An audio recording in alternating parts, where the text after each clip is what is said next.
it's a goal. Who got the assist? Who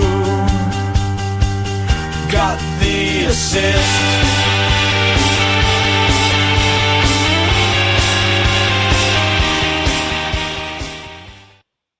Hello everyone, hope you're well and had a good blank game week 29. But today we're not going to talk about that. Instead, as trailed at the end of last week's show, this week we're going to take it a little bit off piste and spend some time devoted to one particular subject in FPL. After a bit of a period churning out perhaps more, I guess, functional FPL content, it's safe to say we're looking forward to this one.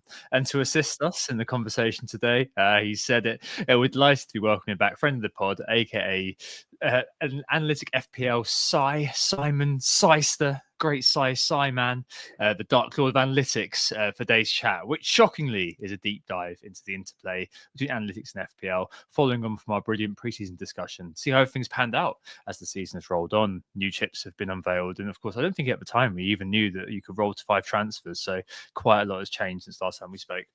Great to have you back, Sai. How you doing, mate? And great to catch up at Meets in person as well a couple of weeks ago. 00101.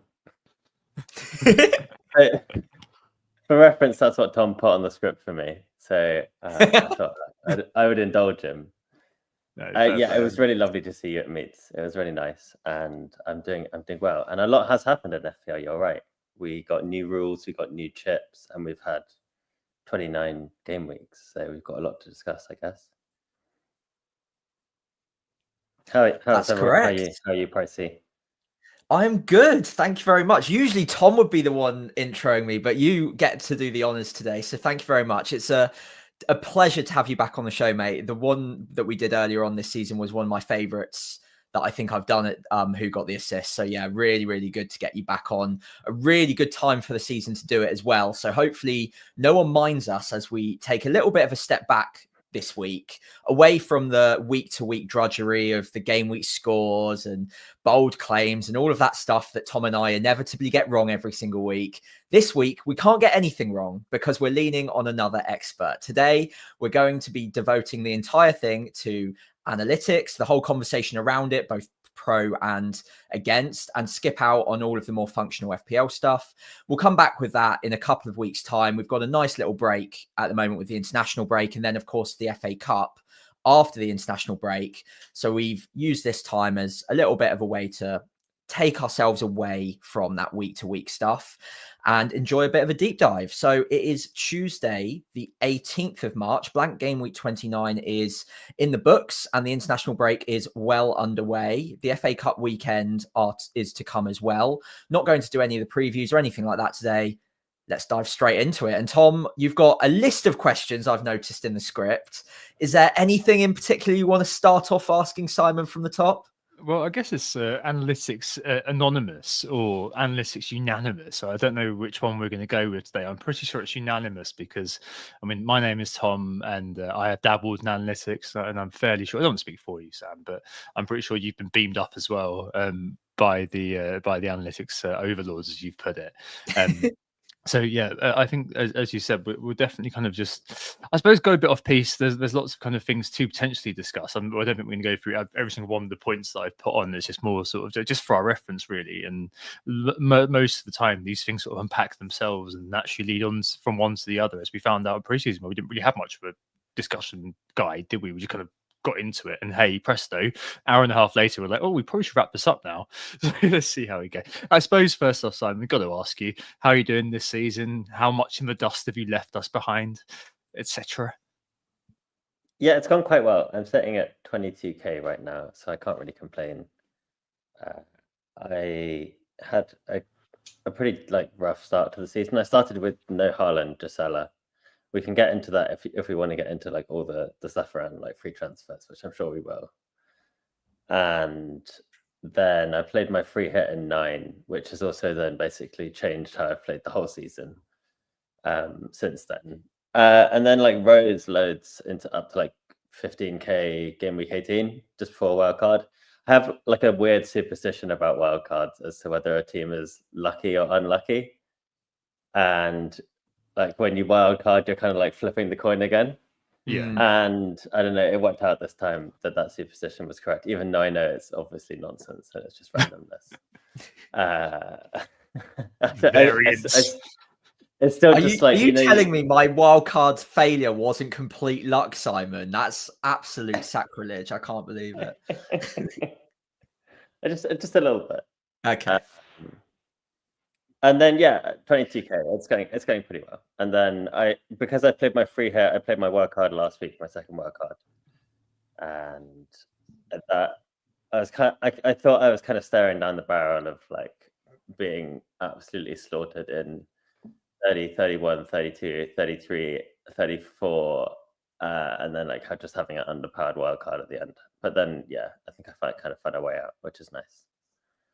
Yeah, there's always so many routes and so many things, and I think one of the big sort of things that I've noticed, I'm not come on to content creators and that horrible term, but we'll come on to that maybe in a little bit. But something I have noticed is that like finding a path, finding a route is in the vernacular now a lot more in terms of how people are kind of talking about their potential FPL moves. And I think that kind of that maybe has reflected a bit of an embrace of FPL Analytics more and more this year. I mean, do you think, Simon, to start with you, like, attitudes have changed this season as it's rolled on versus what we saw last year and what we kind of spoke about a little bit in the preseason pod, like more uptake and things like that? Because it certainly does seem that looking around the teams and looking around decisions being made just on timeline, not even from hearing other people's content, but people are making decisions which are a lot more sort of informed, influenced by the analytics sort of lead. Yeah, I think it's been a gradual effect over a few years, and I guess maybe you're kind of noticing it a bit more with the new rules as well.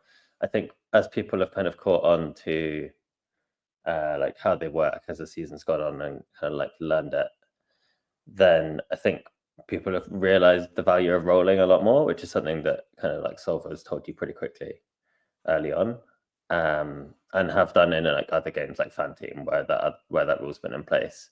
So I guess in some ways, like people have kind of caught on to the thing which like solvers told you earlier in the season.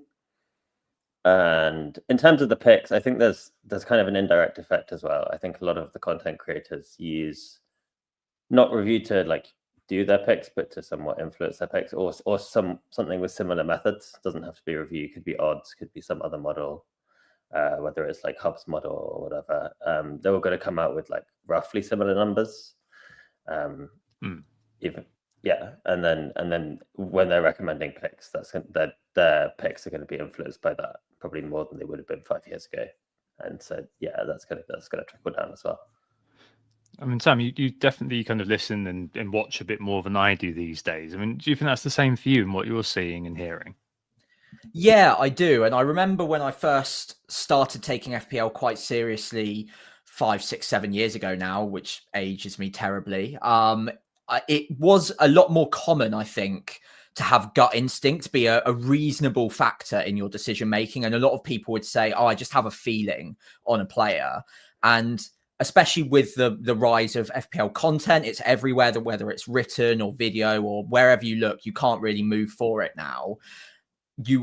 Almost every single content creator out there, I think, I can't really even name one that doesn't, will, even if they've got a gut instinct now, they'll need to lean on some sort of data point, some sort of reference to prove that their decision making isn't flawed, that they have got some logic behind it. Now, obviously, review has risen up, and that's that's taking a big chunk of those decisions, and it's also what a lot of people do use to sense check, I think. And both you and I, Tom, at times, I don't know how often you do use it, but I often have a look at it and just see, oh, okay, is there a player I haven't considered that review is pushing, and how can I work that into my plans? And is it something that I am okay with?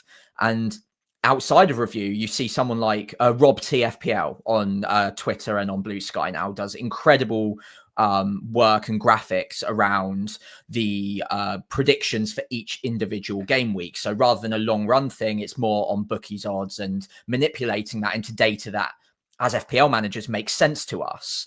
And then that's, again, just a small leap then towards something like player scoring odds or clean sheet odds, and all of that is now much more prevalent and commonplace in everyone's decision making, led by content creators. And I think now if you go on X or Twitter or whatever you want to call it, or Blue Sky, the day before a game week deadline, almost everyone who tells you about what moves they're going to make will have some sort of data point, whether it's what you would consider to be the correct data point, or whether it's like just picking something that really like just helps show that your data, that your reasoning might be sound.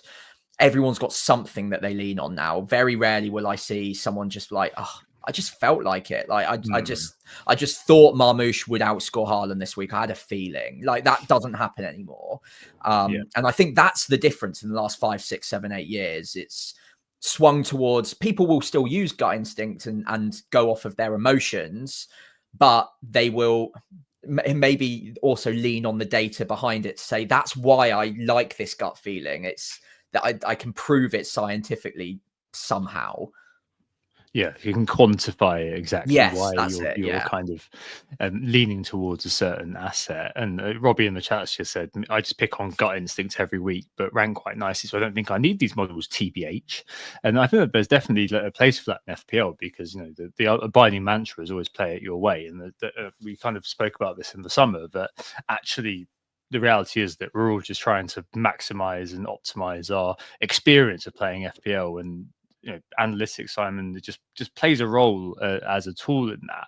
But of course, over time, the reason I call you the Dark Lord of FPL Analytics was just because on Twitter back before it was the bad place, you were able to blow it up with one opinion, one kind of stream of consciousness that kind of ran contra against the grain to what people were thinking, and cut through a lot of these sort of gut instincts. So I suppose for kind of speaking to that point about people kind of talking about gut instincts all the time, like what does analytics, I guess, do for you that kind of sets it apart from kind of that old school way, potentially old school, but and where people do it now, but that way of doing things, which is more, as Sam was kind of giving voice to, just, oh yeah, I kind of have a feeling about this player. What does analytics do for you? Yeah, it's an interesting question. I think I came at FPL having come from football analytics, so I guess I've never really known FPL any other way in terms of how I play it. So it wasn't like I played some other way and then I found analytics and then it was like, oh great, I can do this way instead. I think it's part of just how my brain works. If I want to work out how something works, I'm going to try to work out how to predict it. So I'm probably going to build a model of some kind in order to do that. So when I first started, before Review was around, I had my own player model. I retired it because Reviews is better. And so I just wasn't interested in putting in the work to have a model I wasn't going to use. That didn't really seem like a very useful exercise. And yeah, it's just like, if you're going to predict something, like, why wouldn't you look at it analytically? You're probably going to have a better chance of getting a better predictor if you follow those methods. And on that note, I think like review and analytics gets a bit of a dirty name, but I'd like to debug it towards the start of this show, because I think we hit on it late on the last show. And basically, there's analog data, there's more simple or more complex data, but all review and all analytics is really doing is taking data that we know to exist, whether it's past goals might be a little bit too simple, but it's data that exists in the world, whether that's something that you've noticed with your eye or not is part of it as well.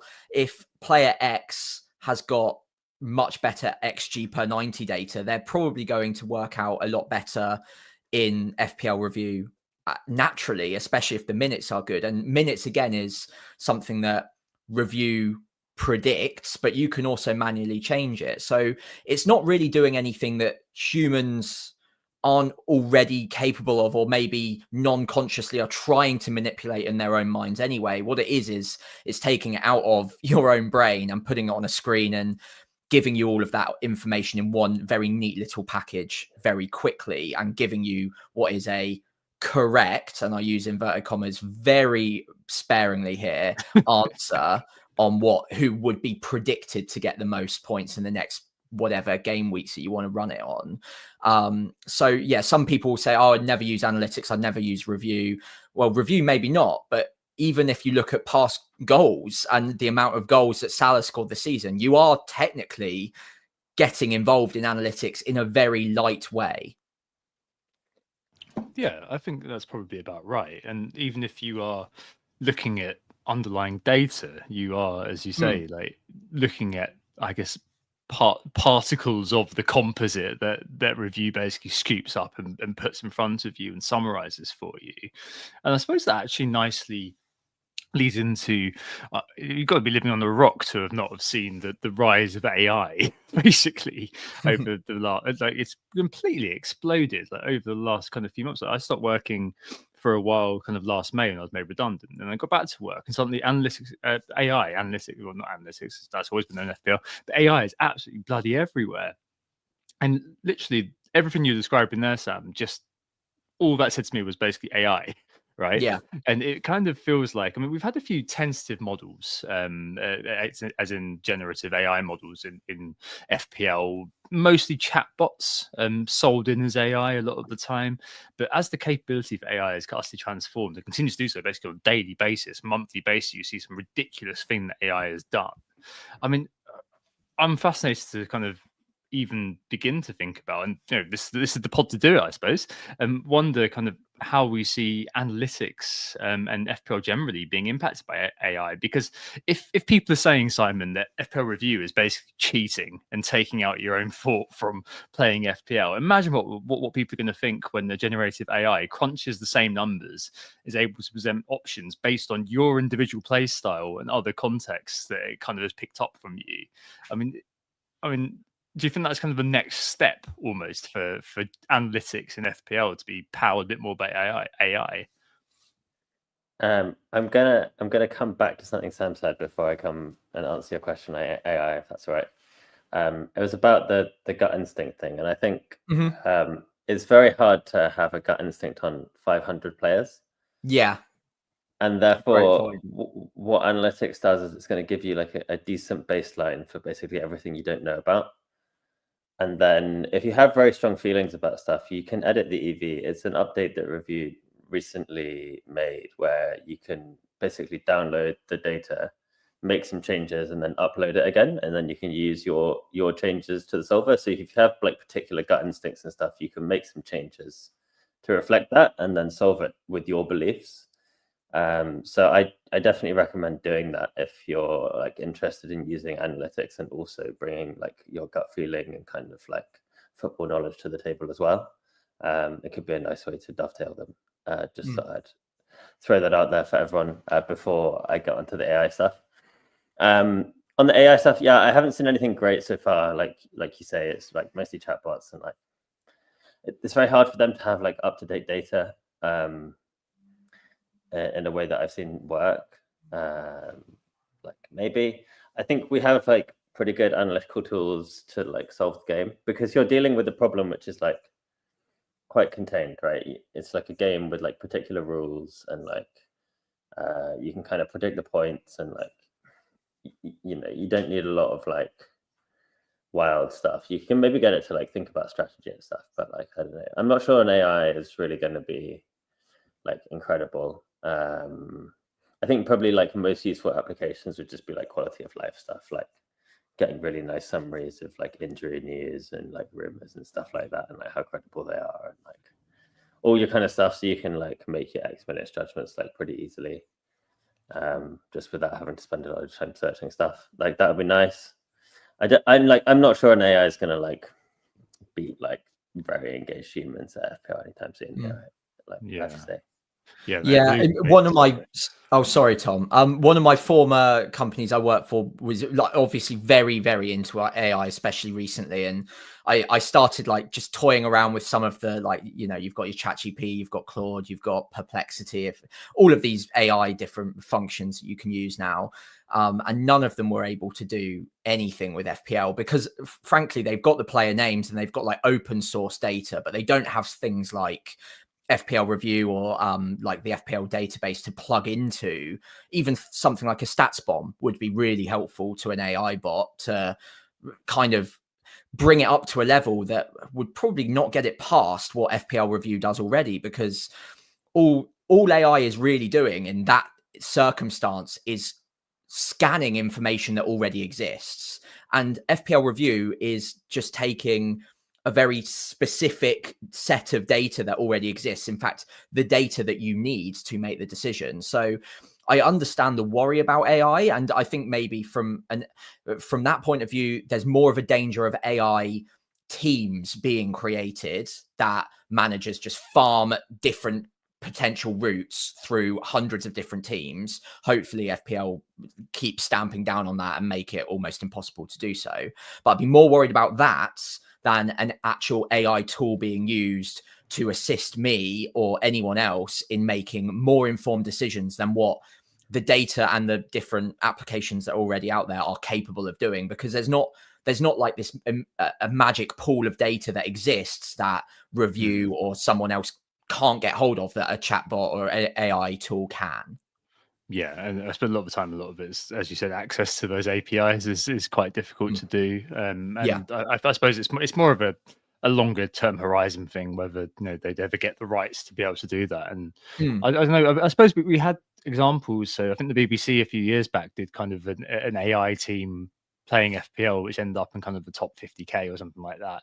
I know that, and I'm not besmirching them at all here, but Fix and Hub both have their quote unquote AI teams, which kind of to some extent does what the sort of thing that you were saying, Sam. But yeah, I wonder whether we might see, a Chat GPT created team do okay at some point, and then you'd have some sort of terrible front person kind of acting as if they know what they're talking about, that all FPL managers can go, you're a total fraud, because I know that's absolute rubbish what you're saying, but you're just using Chat GPT or something. But yeah, all I was going to say was the hallucinations that still exist within AI are probably going to be something which is quite difficult and quite challenging. So that was again tangential point, but when I was a few friends and I play fantasy Bundesliga, and we asked it a few of the questions, like the sort of things that you mentioned, Si, about kind of the background injuries and like lineup predictions. You asked it to look at a kicker and all these German websites, and it returned loads of player names that were no longer at the club to say, oh, he's likely to play this week. And you're like,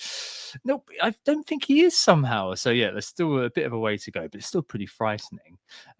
Return to the inputs then. I've got a question for you, Si, because I remember many years back when you first came on the pods, you and the line of code formerly known as We Rogue, I assume he's now Python scripts or something like that. I don't really know. I still refuse to believe that what we saw wasn't just an early form of AI generated individual. Like you said back then, it's stats bomb or nothing for data. Nowadays, obviously, FBref, they try to spin it as a good thing that they suddenly were on board with Opta, but we all knew what actually happened there, that they basically got priced out in the market. I've just got a question for you, really. So we obviously on the pod look at FBref just for kind of colour. So just to give some understanding, some reference points for why this player could be quite good. Sam mentioned earlier, this is kind of our evidence base. But do you now even look at that sort of thing, or is it just purely FPL Review that gives you kind of the underlying kind of stuff that you need in terms of the EV, if you wouldn't mind explaining what that is for people as well, and other things like that? Sure, yeah. Before we go down the EV rabbit hole, I'll take the easy one, because the EV rabbit hole could be vague. We'll be stuck here. Yeah, sorry, I put you under the bus there a little bit. So, in terms of the looking at other sources, I think we spoke a little bit about this at the start of the season, when probably things are more uncertain. Because I think if you look at Review as a model, it's like an odds plus model, right? You can see, typically I don't have any access to the underlyings of the model, but you can see when markets move, like Review moves. And I think it originally started as an odds model before he did the machine learning, basically to just do extra, I think, on top to make it a better predictor.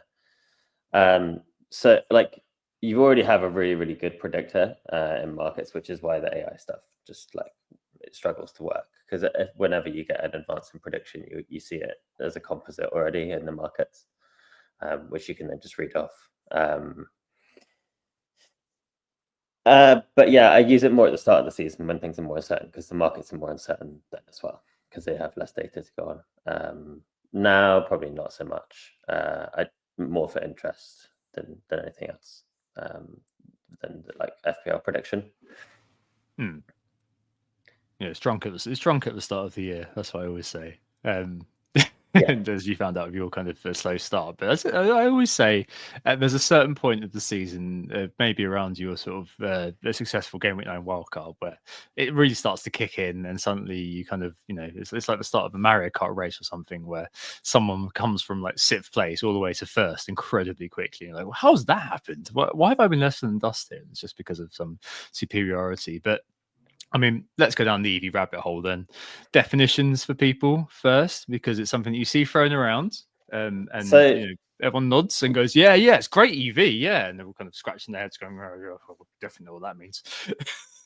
yeah, exactly. So like true EV, like we can never access. Like it's the kind of like it's the underlying like probability matrix of the universe, essentially, if you kind of believe that it has a probability. And like we can't actually access that. So all we have is kind of like access to estimates of EV. And so like we build that from like market data, XG, opponent strength, blah, blah, blah, blah. And that's what you see in review. And that's why like it's completely fine to bring your own gut feelings if you think that like it actually has a different probability to what the model says. And like we should just like bear in mind that difference when we're like thinking about EV. Like we can get kind of like very caught up on like this model is the truth, which isn't quite right. Like everything is an estimate, and like if you have a reason to go against it, like then like do that, and like you're not like breaking rules or whatever. Which is kind of like sometimes how people can see analytics, I think, more from the outside. But yeah, that for me would be the EV rabbit hole. Yeah, just trying to find the ways. I mean, Sam, how do you try to navigate that particular rabbit hole? Because it is something which is kind of all encompassing. Like if you look at if anyone has, and if you haven't got any kind of familiarity with FPL review, I'll just mention that you do get obviously a list of players which are obviously rated by all of the inputs from FPL review in terms of their kind of their projection over the next X weeks, and you can toggle that by X mins. You can also toggle that by EV, and that gives you kind of an idea of kind of the best player to pick depending on the situation you're in, and all sorts of different bits and pieces. But I mean, Sam, from I wouldn't say you're a non-analytics person, that's for sure. But from your understanding, what is it and how do you navigate it? It's a number I can manipulate however I like it to give me the player I want to buy in. That's how no, I'm kidding.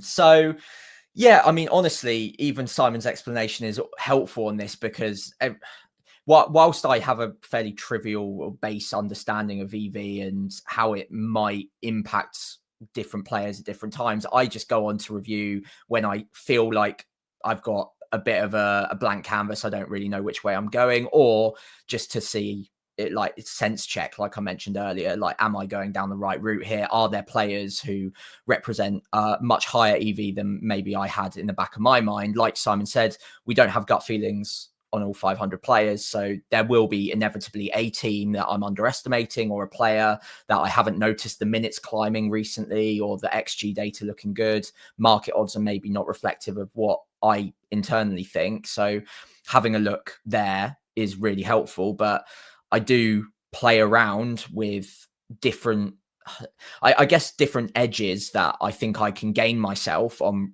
things like review, or just in terms of gut, like Simon mentioned earlier, just because I think maybe X players' minutes are a little bit higher. So Marmoush is a good recent example where he was getting a few earlier subs, but maybe as he's bedded in, we expect that to rise. So if that is correct and he can get closer to 80, 85 minutes a match, then his EV is going to probably need a bit of manual adjustment, or the X-Mins need manual adjustment. And that gives me a completely different version of FPL review or analytics to what anyone else would have. So it's different for my team or your team or anyone else's team. And that, I suppose, hopefully gives me the edge, but more likely probably sets me back because I've made a prediction that is incorrect, or maybe just unlucky. And I'll call myself unlucky, but probably more likely incorrect. I suppose what it is to me is that you basically taken your thoughts on how good a player is, etc., and instead of just kind of just saying that in the ether, writing it down or whatever, you're putting it into something which calculates that and tells you and gives you kind of a tangible, quantifiable number based on what your thoughts are around a certain player. I mean, that's all it really is to me. And you see things if you're particularly kind of across socials or particularly hearing or listening or consuming content. Oh God, I hate that phrase. And you're basically obviously people saying, "Oh, grab the EV" and all this sort of thing. All that means is basically just make a transfer which maximizes the potential output of that transfer. That's basically all that means. Just put into kind of fancy sort of language that variance. I mean, all of these things, Simon, have kind of bled into FPL sort of the lingua franca, or how to put that into simple terms, into the general sort of kind of the general vocabulary of FPL managers these days. And I think that's probably a bit of a feather in the cap of the analytics community, isn't it? That people are kind of saying these terms more and more, and kind of there's general sort of comprehension of what that means. It's a great shorthand, isn't it, for that? It kind of, I suppose, in some ways, you've exploded form as just kind of the main sort of moniker, the main sort of way in which people can talk about a player. We'd still say he's in form every now and again, just because it's a shorthand for has scored lots of goals or lots of points in the last few weeks. But these things have kind of become a bit more of a, I don't know, a more scientific way of kind of saying this player is probably a good pick, haven't they? Yeah, I think people have realized it works. Ultimately, I think people have seen that people who've like used these methods have got consistently good like overall ranks, and so they've kind of got curious and gone like, "Hey, like what's happening over here? How come you keep getting good ranks?" And kind of got interested. So yeah, fair enough. Seems good. All in my ear. Makes it harder for all of us, though. It's more competitive at the top. Yeah, but like it's good though. Like it's good to have more people interested, because then you get like more discussion, and like you see more interesting strategies just because you have more people playing. Like in a kind of like similar-ish way, but then you get like interesting divergence amongst that. Yeah, in an interesting way. Yeah, in an interesting way, I guess it kind of, if everyone's sort of using the same sort of tools and the same sort of data sets, it brings that sort of gut instinct or the fiddling with the numbers a little bit back into it. If you think you can find that edge, find that angle, if you can predict one element that someone else hasn't, that completely changes that algorithm in your favor, and you've got that one decision correct, then that can be in itself your edge. And that again probably brings us full circle back to the original FPL, which is just picking players a little bit more on that gut instinct. If you're using that instinct in a much more like definitive and finite specific way, fine, but it's only making one prediction rather than 11 predictions each week. And if that then changes the algorithm and makes it different to everyone else's, then I suppose that's where you can gain your edge now in a pretty hectic, pretty busy top 100, 200k full of EV and data-led managers. I would say definitely still the biggest edge is the minutes. Like to be clear, like that hasn't gone away. I know we haven't really chatted about it because we've talked about it before, but if we're going to emphasize like where the edge is, like it's very difficult to be a better predictor on average than review. If you are, like, you could make decent money. Like betting, if you actually are better on average, you can be better if you're like an expert on like very specific things. Like be more accurate on those things for sure. But like that's only going to carry you so far in FPL anyways. And like getting the minutes right is like way where the edge is if you're playing analytically. Like to be just like ultimately, like that's what we spend most of our time thinking about and talking about. Yeah, definitely. And I think that what's really interesting as well, to bring it to kind of the fore of FPL in terms of play style and strategy. I noted that Johnny Curie, who I think is FPL Spaceman on Twitter, wasn't he? I don't know if that's the same person. Same one. constantly drops analytic at 64 versus the elite 64 FPL general sort of league of elite FPL managers every week, and it's really fascinating. Do give Johnny a follow as well on across those kind of platforms. But it's really fascinating to see the different play styles, and really spoke about kind of the evolution in the summer. But it's really interesting how quite some weeks, obviously the analytics crew and we call them, it's pejorative to say the vanilla crew, but like they're kind of the historically elite managers. Some weeks you'll see kind of everybody kind of agreeing, right? This is a week to roll. This is a week to bring in this particular player. This is a week to captain here. More so of Salah this year. But some weeks you'll see analytics managers all in one captain. So Palmer versus Southampton was a good example, whereas some went for Salah a couple of weeks ago, and where you see kind of differentiating. So you see there's differentiating options in elite, whereas in others you'll see something completely different. So, for example, this week analytics managers were far more in the blank hit friendly than their elite manager counterparts. I'm sure there's some crossover, of course. I'm sure some of the elite 64 are in analytics 64. I'm sure like Ben Crellin, for example, I'm sure is in both. But I mean, do you think like elite managers in general as well are kind of catching up to the trend? I know there's probably a few in the analytics ranks anyway, Simon, but it's fascinating. And we've spoken about this a few times already that kind of, and Sam just said in the top 200K, there's so many people all doing the same thing or similar things using the same tools. Is that kind of the case, do you think, at the very top end as well? Yeah, I think there's decent crossover in those two leagues now. I don't know exactly what it is in terms of the numbers, but I definitely know there's a few in common. I think there was a few different strategies though. Like I think early on you saw like the two Haaland and Salah versus for like just going for one or the other was like a pretty big difference. I think you see some. Oh, there's 9. Okay, nice. I thought it was more. Never mind.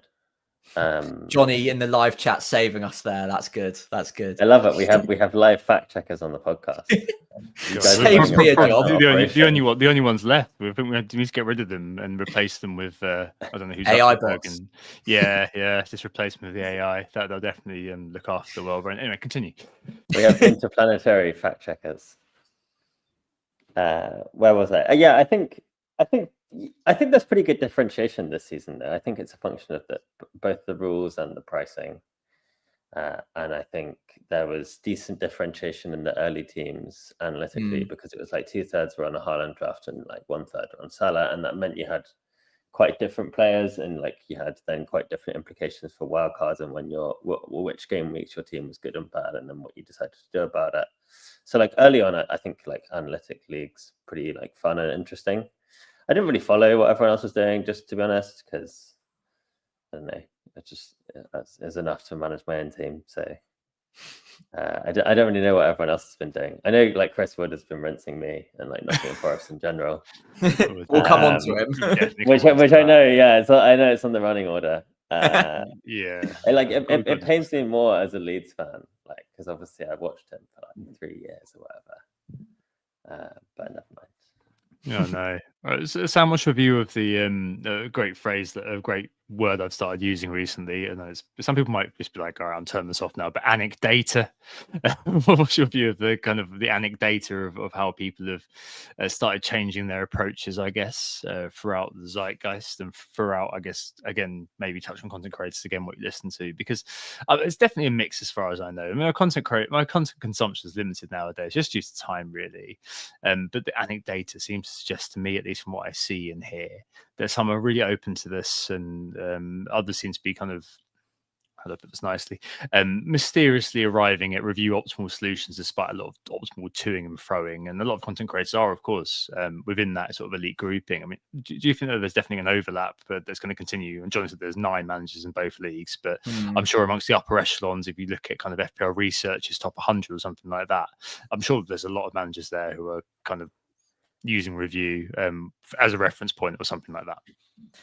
Well, yeah, I think Simon touched on it earlier. Fundamentally, these data points work. Like the review works, analytics works in terms of getting pretty consistent, good ranks. And so it's a little bit of a survivor's bias or a self-fulfilling prophecy where over time, the ones who have the more highly consistent ranks are going to be more often relating to review or relating to analytics in some way. And so the Elite 64 over a long run average is probably going to start becoming more analytically driven, because again, it works, and we've seen that trending upwards in recent years. So it might be 9 this year, maybe 11 or 12 next year, maybe 15 the year after that. I think the trend will continue. And I think the more that it's talked about on podcasts like this one, or much, much more popular ones out there, which I'm sure there are many, there are going to be conversations had over the next few weeks with a load of review and analytic driven managers who are open about it and saying, yeah, that I'm getting great ranks. I have done for the last few seasons because I play in this way. And people who might not have a great rank this season are like, interesting. I wonder if I should maybe check this out over the break and come back and maybe change my play style a little bit. And I think season to season, we'll see a little uptick, and then again, it will rinse and repeat. And over the next few seasons, I think most people, because we're so rank obsessed as well, that's another point I want to touch on, that FPL is a game and we're here to have fun, but there's so much like a sort of a weird pressure now on anyone who puts themselves out there publicly in any way to have a really good rank history or a really good season rank. And if you haven't, then a lot of people just won't listen to you or take you seriously, even if the content that you're creating or the chats that you're having online or whoever you're talking to are perfectly nice, pleasant, happy conversations and reasonable in the logic.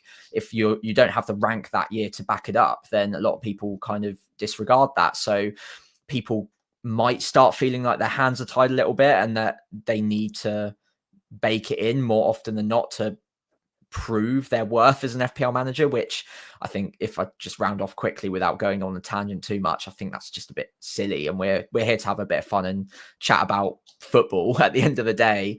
I don't think you need to have a good rank history to be able to enter into that conversation or talk about it in any different format. So yeah, I'll leave it there, but I do think it will get more and more popular to lean on analytics and use it, and it will pop up more often in the Elite 64 in the next few years. I remember many years ago, Si, when you first came on the pod again, it was one of those things that we touched on, wasn't it? That, you know, the grass FC sort of side of it is so subjective, and you ultimately miss things. So, and that's what kind of analytics does for you. It just opens the door to being able to have a more objective sort of overview of what's going on, taking your own biases. And you said kind of quite memorably in preseason that it's quite a humbling thing to use review and admitting that you're not kind of the expert in this situation. And I agree with you, Sam, that in lots of ways you want to be, and that's kind of evidenced by the rank which you wear as sort of something to signal your virtue almost, that, you know, your rank is kind of showing that you're kind of superior to the market in some ways. I mean, that's what FPL initially was. You know, I'm betting I beat the market with what I did because I did so well. But I think that kind of people do by extension then kind of, if there's a great tool to use, and Simon said it earlier, there's a great tool to use that kind of clearly works for people, then there's no kind of drawback really to just incorporating it in your own kind of thought process. I think that's absolutely fine. And I think that kind of that's what we're all kind of saying we're expecting to see more and more. Just to bring it to strategy, and just to bring it to this year and what we kind of spoke about in pre-season, and then ultimately what got sort of unveiled as time rolled on. The first thing, used by rolled on, is a nice segue there. The key impacts of kind of rolling the 5 transfers analytics this year, because that, I suppose, completely blew things up in loads of ways. It completely meant that a lot of the way in which the analytics managers were playing, I don't know if it completely changed. I think it kind of augmented the way analytics managers played. Because I know, Simon, I saw a post from you either on Blue Sky or in the Bad Place, and that you got to 2 free transfers really early on the season, and you sort of regarded that as the minimum kind of for the rest of the year, because it kind of functioned as sort of an insurance policy, a bit of a safety net, and you had that flexibility therefore to keep going. I mean, to what extent is kind of that flexibility that this now gives you important to you as an analytics FPL manager, I suppose? Yeah, I'm a little bit obsessed with free transfer value. So you've opened up another can of worms, which is great. So I think the 5 free transfers kind of like opened up different ways that people think about free transfers. So if you look in review, essentially it has kind of like 2 dimensions that it operates on: the number of game weeks you have left and the number of free transfers that you have currently available. And then that like calculates your free transfer value. So basically, the more game weeks left, the more valuable, because you have more game weeks you can use it in, and then the more you have, then the less valuable, because you're closer to running out and being in the use it or lose it situation. I don't love that like way of thinking about it. Then the Python like default solver. Sorry, we're getting a little technical, but it values like basically the free transfer basically based on how many you have left. So if you have like the 5th one left is worth less than spending your last one. So even within the same game week, like the free transfers get valued a little bit more, which is nice because obviously you should be more cautious about spending your later transfers because again they have a longer expiry date essentially. And then I set up my solver slightly differently. I set it up so that instead of valuing the free transfers, it values the how many you carry forward. So exactly because of that flexibility point, I wanted to try and capture that directly. And it's basically meant that I haven't ended up spending my last free transfer at any point this season yet. So I rolled in game week 2, and since then I've always had 2 free transfers at the start of every game week, at least. And do you have a like sort of any point in the season earmarked to use that final free transfer, or is that going to be I intend to hold on to it all the way through until game week 38, and at which point you obviously just take the upside on that final free transfer? Yeah, I guess it's also been colored by like kind of moment of like head rushiness into free hit in game week 9. So that's kind of like that shaped my whole season, because I've known essentially that I will need free transfers massively for the doubles. So I knew there's going to be like a blank in 29. We thought those doubles were going to go into 33, and then I thought I was going to like hopefully get away with like 33, 34 being okay. As it looked like stuff was going into 33, it was looking like a nightmare in general. But I was always looking to save free transfers because I just always knew I'd kind of like need them. Especially after we knew Everton Liverpool was going in. And so it's just like never really wanted to get down to 1. Just because when you're on 2, it's pretty easy. Like to get back to 4 free transfers, you're in a really nice, like flexible position in general. And if you can roll twice from 2, like to get there, that's not too bad.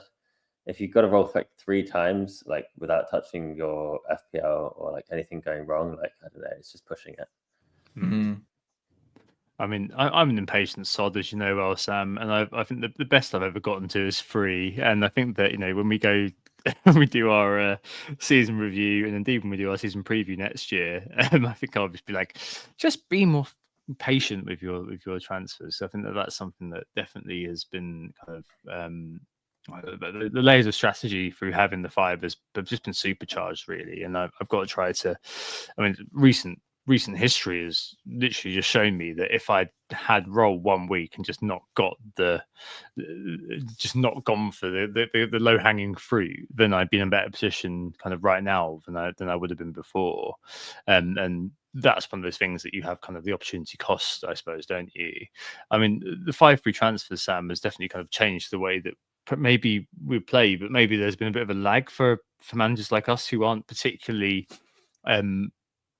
analytics uber alles, more of a dabblers. And do you think there's something to be learned from what Simon was saying there?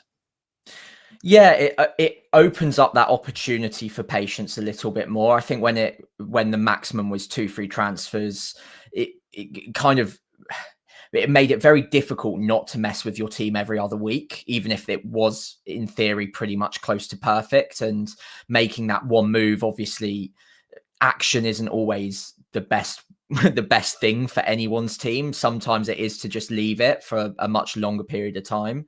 And if you've got that upper limit of just 2, then every other week you're probably looking at making at least 1 move just so you're not burning that transfer. With 5, it does open up that back door to just be like, okay, well, my team looks all right. Maybe there's a move or two that I could consider that might gain me a little bit of value, but it's probably not enough to use a transfer when I can save it for a rainy day where it might be more effective and I might be able to gain more of that EV in a future game week. So yeah, I think I've rolled to 5 once and had 5 free transfers 2 weeks in a row because I used one and then had it again at one point. And I don't think it's, obviously there is variance and there is coincidence in this, but I don't think it's pure coincidence that coincided with probably my best little run of the season where I wasn't maybe overly messing with my team too much and I was just letting it bake for a little bit.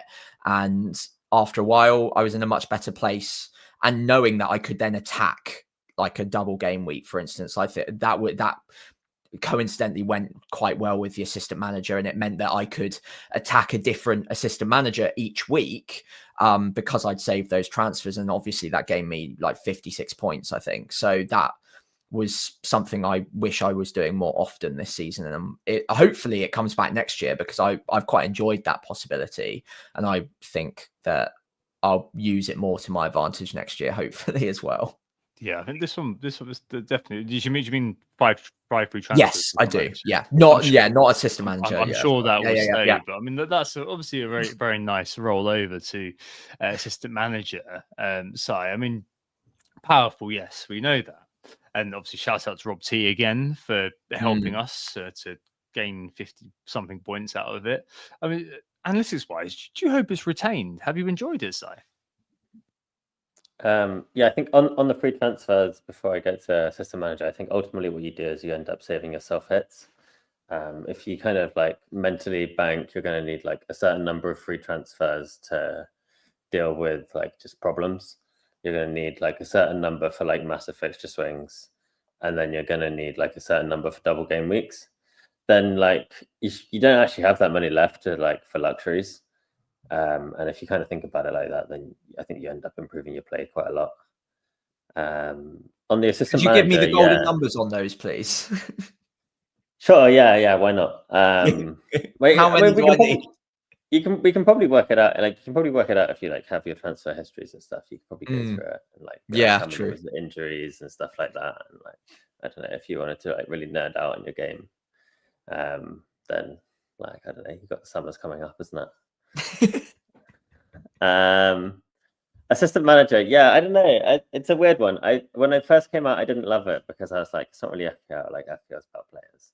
But then I don't know. It's kind of like I'm a bit biased in a way because I have a team ratings model, right? So like predicting who's going to win is like something which I just do for fun, without it being in the game. And so I don't know. It was a nice time to actually back my model. I had Glasner like slightly higher than Arteta on EV. I probably would have gone there anyway, just for the upside. I went for Glasner, which was nice on the system manager after double slot. It was fine. I think it was a fun chip to play over 3 weeks. I think it's nice that you can't play other chips with it. I think it's fun that it costs free transfers. I think that's a nice feature. I think the table bonus is cool. I think it's like it forces like a real like strategy choice between like taking a more sure, more certain, smaller like reward versus a like lower probability, higher reward, and kind of know that trade-off in advance. So you can't really complain when it happens. Obviously you can get unlucky with the Arteta where you try and get the sure thing and it doesn't hit, but like it's never actually sure, is it? It's only like 70 or 80. It's only like 70% or something. Yeah, it's going to like if you do it over 3 game weeks, hopefully you don't get like too fucked like 3 times in a row on a sure thing. So I don't know. Seems okay. Yeah. Do you hope it comes back, or are you hoping for another analytics friendly chip? I don't know.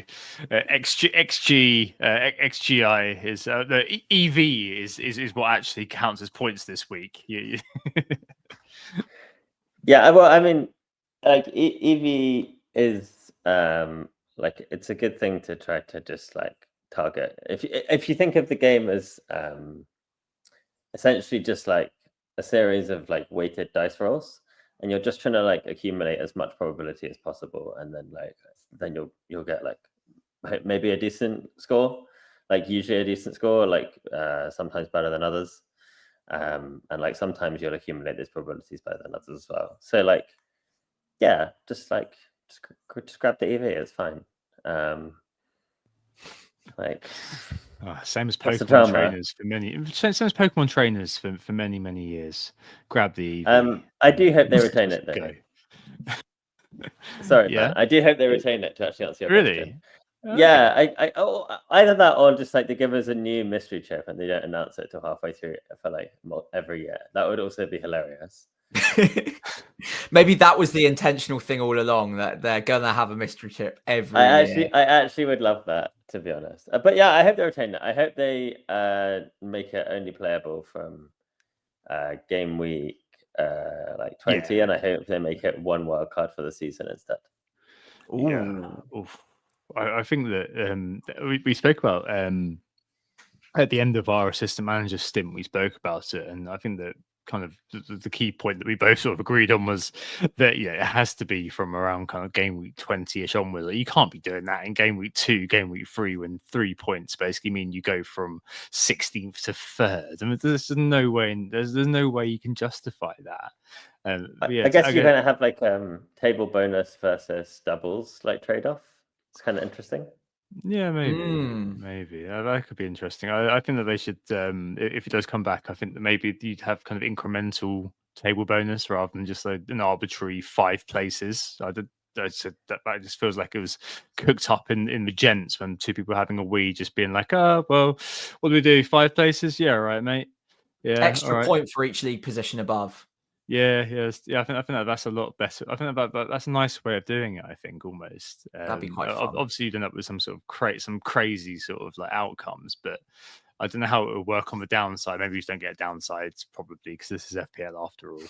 But keep the fun that way. Yeah, I guess moving a wild card though. I mean, are you a bit of a purist about this inside? Are you someone who's just like, yeah, 1 wild card, no bonus, just 1 wild card, maybe captain, that's it.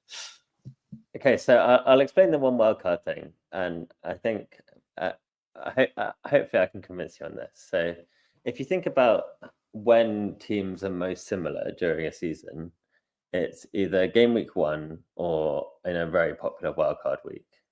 And then a bit around like chip season, because you're kind of getting onto the same teams because they double and stuff. But that you can't really avoid. And so if you take away the first wildcard, it just removes 1 opportunity for all the teams to get similar again during the first half of the season. And so I just think you'd get more differentiation in the teams by the time you get to the second half of the season. I think it'd just be really fun. And I think like you could play it early, and then you wouldn't have it for the doubles, and then you could save it for later, but then you kind of have to like work out how to play all the way from game week 1 through to then without a wild card. And so you have this like interesting trade-off as well. So I think it would be fun.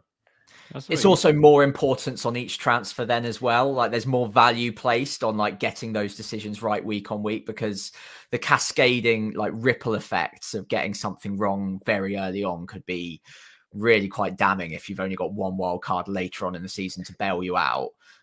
So yeah, I like it in theory. Yeah, in theory.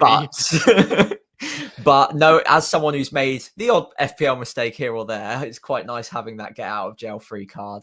How about this? In terms of engagement as well, like unfortunately, FPL want people coming back in the second half of the season and staying engaged. So it's unlikely that they'll remove it, in my personal opinion. But if it was an analytics-driven game, it would be quite fun.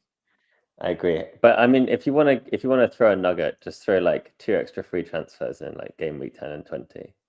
Okay. So you get 3 in those. Just keep the rolling as it is now. Like a transfer window. Yeah. I think now the rolling you get now is absolutely fine. Just for they love context, it, yeah. In fancy Bundesliga, every international break you get unlimited transfers, but you do get 5 transfers every week, so it's a little bit different. But I mean, there are different ways of doing it. But with the rolling now, as opposed to how it was, I mean, back in the day, you only got 1 wild card, didn't you? And that was it for the rest. And that the wild card 2 was basically introduced for, as you say, Sam, getting people back later on in the year, and so they could kind of just come back and be like, oh, okay, well, I'm done for the season, but I can still compete in my monthly mini league and all this sort of thing. with the 5 transfer. I don't think that they ever kind of rescind it, but hey, there you go. And I suppose in terms of just the value of transfers, I suppose it would be remiss of us not to discuss certain players. We'll come on to Chris Wood in a minute. You can have your kind of 10 minutes on the soapbox, just saying how much you hate the guy, Sai. But I think we do have to discuss the monster that is Mo Salah. I'm not going to get you to wax lyrical about him now, just because it's all kind of quite a tautology, really, what you're going to say. But I mean, one thing that I have seen, which is really interesting, and Sam kind of mentioned it last week as well, but there's definitely some division in the community overall, and especially in analytics too, and the crowd that I keep in touch with, over keeping or selling for the end of the season. Because I suppose if they hadn't have knocked out of the Champions League, then I think that kind of was very clearly kind of in the sell camp. I think that there was kind of a lot of kind of feeling that, okay, this is the point where that value could be better kind of dispersed throughout my team. But now, what's your view on Salah this year? He's one of the sort of rare birds where form and value do sort of meet and create something beautiful. Obviously, been an FPL legend. Not going to talk about that again. But from now to the back 9, from an analytics perspective, is he just just leave him in? So I noticed my review, for example, last week was it was basically just saying, just sell him.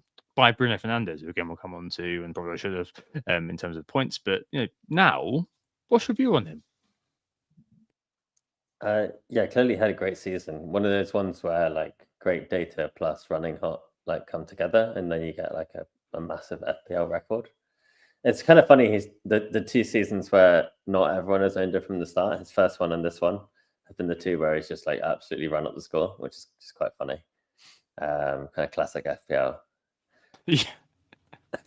He does take notice of that as well. Like they always do an interview at the start of each season on like from FPL and all of that. And he was saying at the start, like, back against me at your peril, I'm coming for you. So he knows. He's having us all on the fence. Always go for the Salah differential. He's fired up.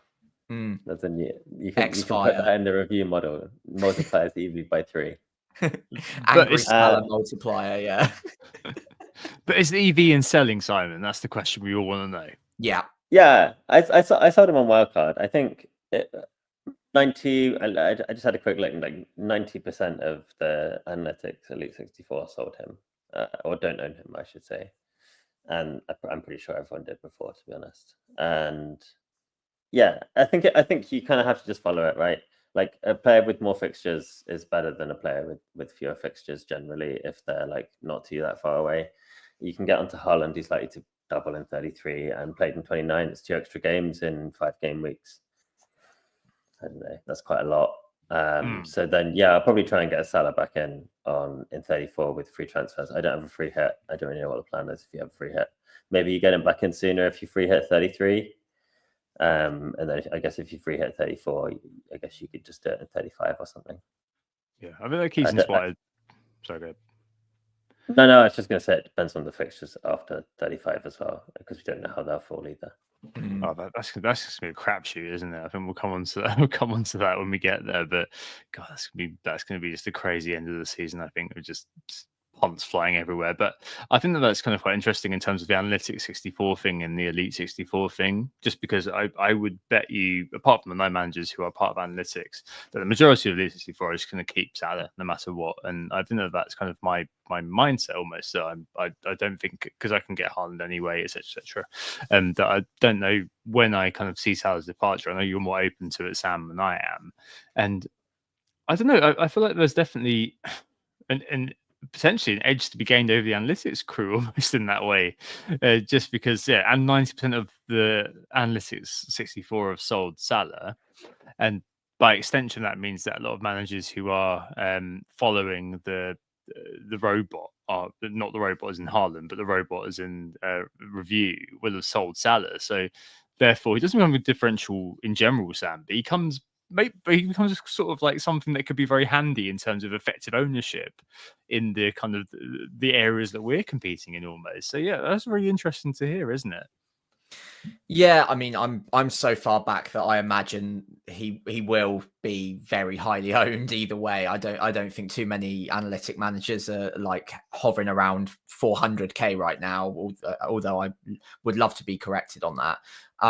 So I do still think that Salah's ownership is going to be worryingly high for anyone going against him. But like Simon says, what whilst he's been in this incredible running hot season that we'll probably never see the likes of again, there is an argument to try go basically going up against him, because I think, as much as Tom mentioned there that yes, people will sell him, I still think the ownership is going to be largely extremely high still, just based on what he's done already. So I think anyone getting rid of him is taking him on, and it won't be the inverse of that. Whether or not I'm going to, I really need to map it out and figure it out when I get to the wild card. I'm not, for what it's worth, completely ruling out a wild card this game week, depending on how things fall over the international break and the FA Cup results.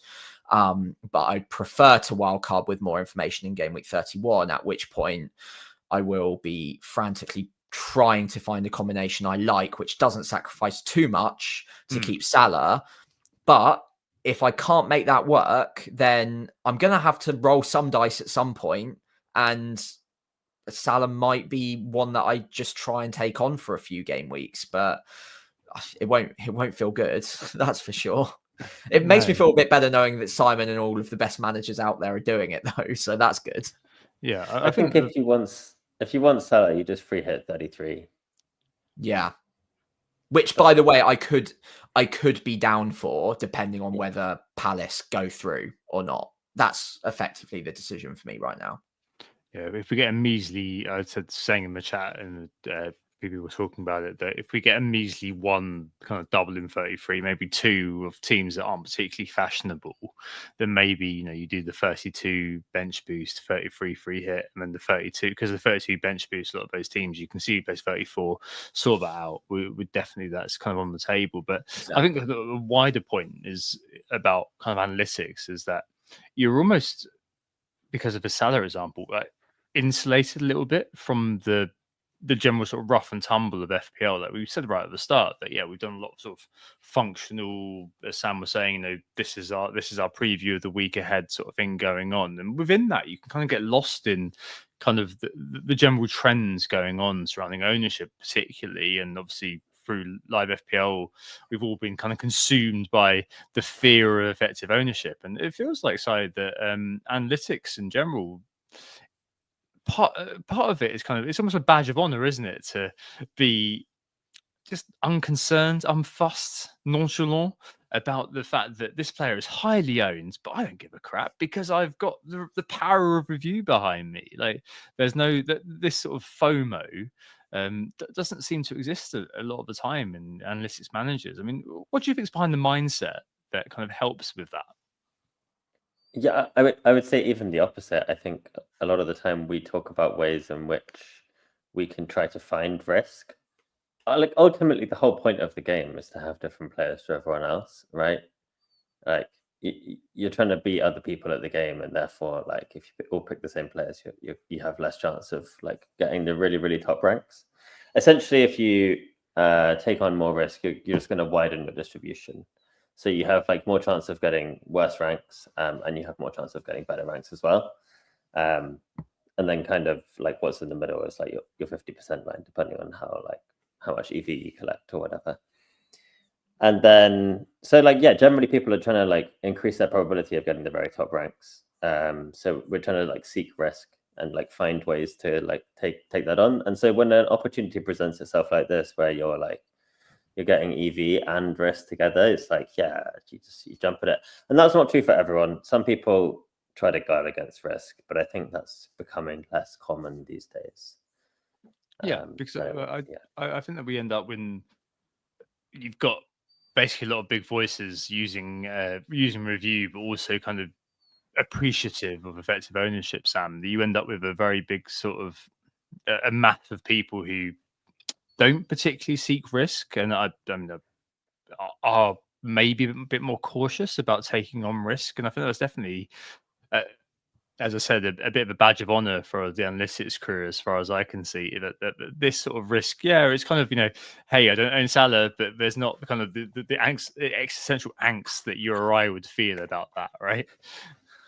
Yeah, I think what Simon's just done there is he's tapped into exactly why I'm not a really good FPL manager and why I keep screwing this up for this season, which is I'll do something like a review. I'll have a look at like some what I would, and by the way, also like just logically thinking, okay, that would make probably a good transfer on paper, and then plug it into review. Oh, that looks really good, it's on my side, or reviews recommended something to me, and then I will stop myself from doing it thinking, yeah, but that's quite risky. The EO's high, it could really punish me, and it's basically just cutting off my opportunity at the source, and it's preventing me from stealing a march on any players who aren't willing to do that. So I'm kind of using these tools possibly in the wrong way, or using my gut instinct in the wrong way as well, and not willing to take on those risks, because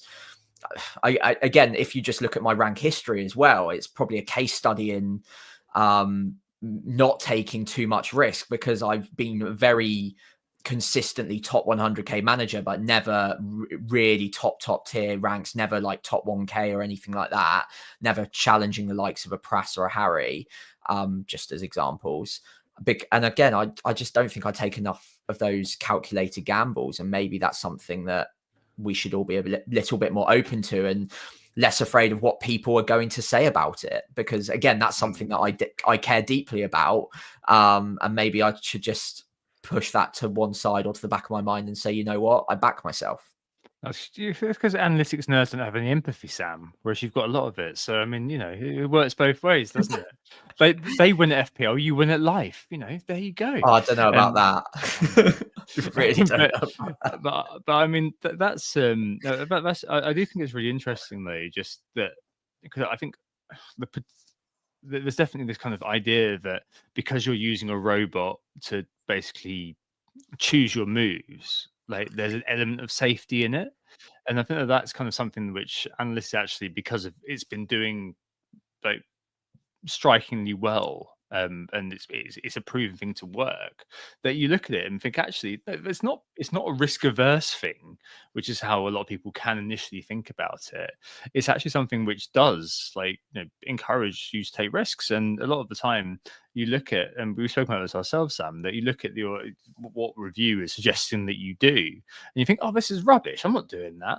And actually a lot of the time it does kind of think, you kind of think, oh, you know what, actually 5 weeks later, if I had removed X player who was at that point essential for this player, or just gotten rid of him and done something else with that money, then suddenly here I am, I'd be a lot better off. And I don't know, maybe that's just kind of a symptom of you coming at FPL from a different angle, because I think for us it's been more of a journey from kind of being a bit more sort of gut led, football loving, and then kind of moving into FPL, enjoying the stats, and then here we are with this new tool to use. Whereas you've always kind of come at it from quite a statistical statistical point of view, I guess. So yeah, but Chris Woods is a way of cutting through all of this, isn't it?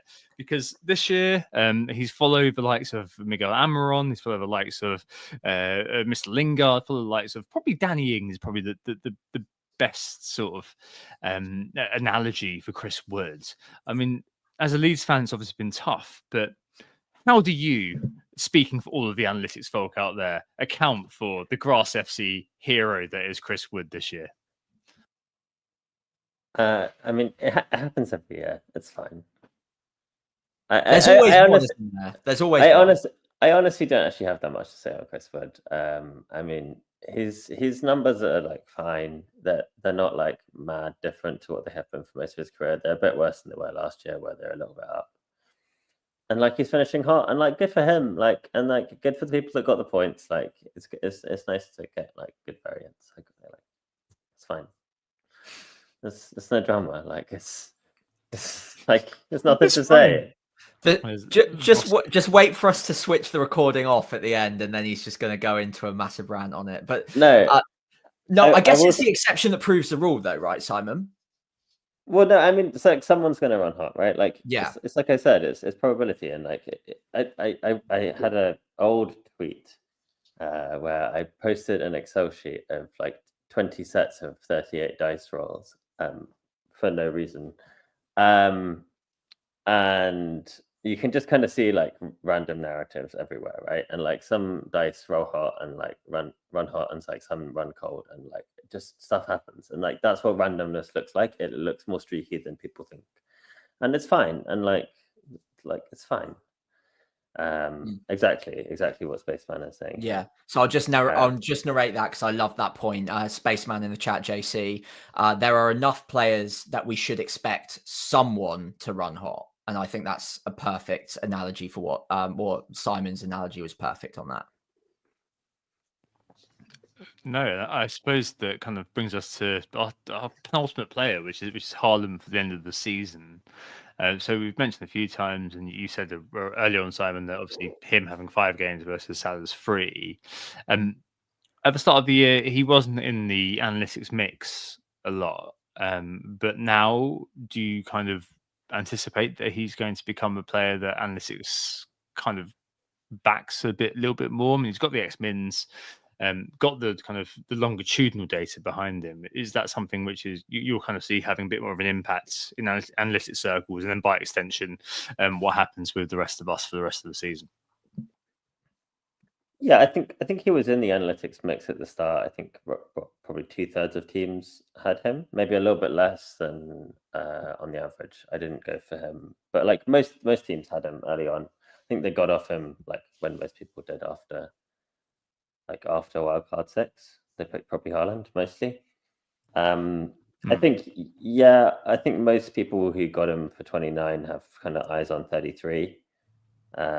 Or at least just had the eyes on 29 EV if they're planning to wildcard like in 30-31, which is probably quite a lot of people, to be honest.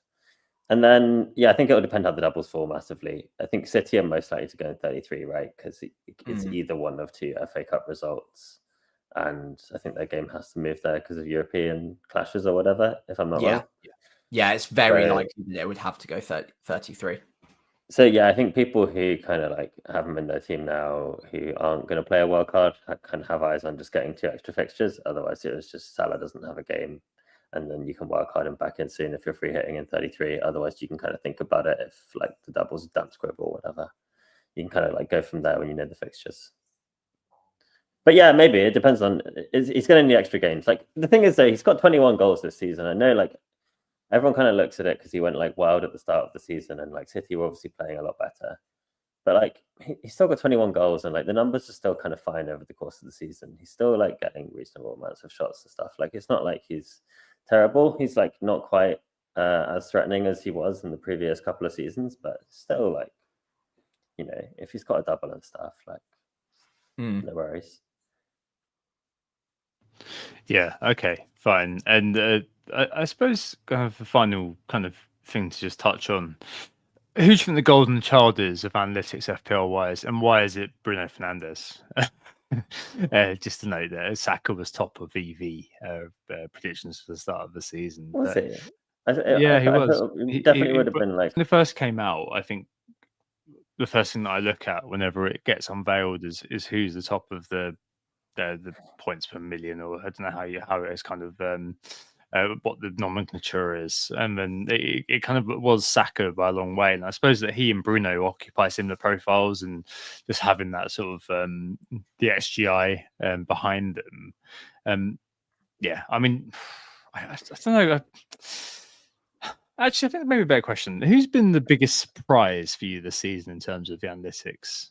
Like, which player has kind of really sort of just been, I didn't really expect him to be kind of part of the zeitgeist, but now here we are. I guess kind of like Bournemouth attack has been a bit of a revelation. Like Kluivert's numbers are pretty nice. Obviously, his finishing has been pretty nice on penalties, very cheap. I think, I don't know, it is zooming out a little bit. It's kind of fun, right? It's like you always know some cheapies are going to emerge that are like outsized value, and you never know who they're going to be. They're just going to be either players who take a step forward, or like teams who are a bit better than we expected, or they get a few more minutes. And that's all good stuff. I think like with Bruno Fernandes, I think you can kind of see why he's so valuable, right? Like the only minutes he's missed is from a red card, basically. He got banned for one, and then he's got sent off twice. Otherwise, he's played every single minute. He was on 3 bonus before he even scored the goal, like last game week. I don't know. He's. I mean, it's annoying. I sold him 4 game weeks ago, and then since then he's got 7 returns from like 1.5 expected goal involvements, which is disgusting. While Palmer's got 0 from like 3.3 xG in 3 games. Those short sample sizes will kill you.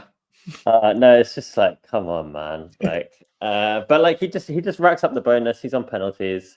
And he always like racks up a little bit of XG and then like a bit of XA because he just like spams the ball forward, kind of no matter what system he plays in. And he's basically always put up roughly the same numbers under every single manager and every single system. And you're just like, yeah, fine. He's very easy to leave in there for a long time. Just kind of double stuff made me move him out. Yeah, having that Lucas longevity of the pick. Johnny in the chat said Simon remembers when analytics were against Bruno, and that was the first season. Wasn't it?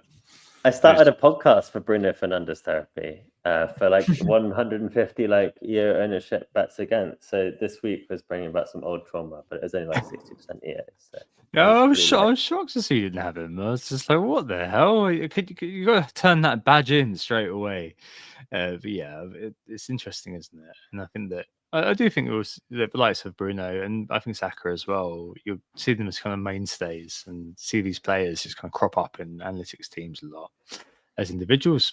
Okay, well, I think we've kind of hit time because we don't want to kind of labour the points any longer. But that's really, really interesting and a really kind of cool deep dive into kind of just all the different sort of facets which underpin FPL and the interplay of analytics. Thanks for coming on, Simon. That was really, really good. Yeah, so fun. Thanks for having me on. Well, thank you everyone so much for listening. It's been a great pleasure. We were Who Got the Assist. You can find us on Blue Sky at WGTA, myself at FPL Pricey. We'll go through Simon's tags in just a moment's time, don't worry. WGTA_FPL on Twitter, FPL Pricey for me on there.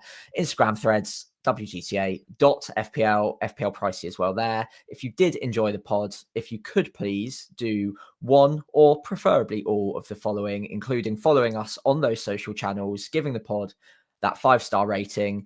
And of course, if you're watching along on YouTube, if you could leave a like and subscribe to us on that channel, that would be great. All of those things really do help us out. Thanks again so much, Si, for coming on. Really enjoyed it. And I'm sure we'll get you on again in the future very, very shortly to talk yet more about some random FPL review analytics buzzwords that we don't understand perfectly the meaning of. Before then, though, where can we find you and how can all of the lovely people listening get hold of you? I'd definitely love to come on again. It's super fun. Always love chatting. I'm sure there's a lot more we can get into for sure. If you want to find me, Blue Sky is probably the place. analyticf.pl is my FPL account, which is probably the most interesting for everyone. And if you want to see my team ratings model, you can see the website, which is analytic.football. Which is also the handle for my other Blue Sky account, which is football and some other nonsense. Perfect. Well, thanks again, Si, and thanks again always to Sam. So we're going on a bit of a break now, as we figure there's not much point in coming back to you on our usual slot next Tuesday with international break and FA Cup fixtures still to play. That means a 12-day gap for us. We'll be back with you on Sunday, the 30th of March, the preview game week 30. So it feels like a long time, but quite good to have a break, I think. I don't know, who knows, talk through an emergency wildcard or maybe even 2 if events transpire to mean that buttons are pushed. Have a lovely couple of weekends off FPL. Speak to you very soon. Oh, it's a goal. Who got the assist? Who got the assist?